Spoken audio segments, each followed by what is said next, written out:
In this video, you'll learn how to add a BMI calculator to your WordPress site. By following these steps, you will create an interactive feature that allows users to calculate their body mass index directly on your pages or posts. Begin by opening your WordPress dashboard and navigating to the page or post where you want to add the BMI calculator.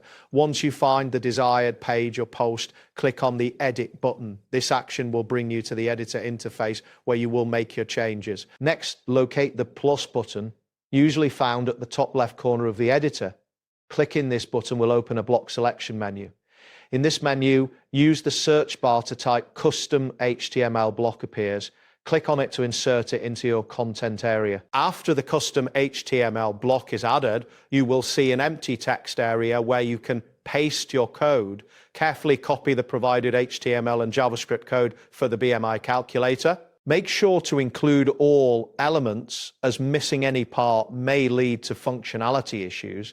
Paste the code directly into the customational block. Once you have pasted the code, it is important to review it for accuracy. Check that all HTML tags and JavaScript formatted. After confirming that everything looks correct, look for the Update or Publish button, typically located on the right side of the editor.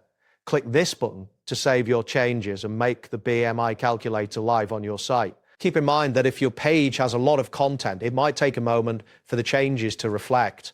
After clicking Update or Publish, you may see a loading indicator.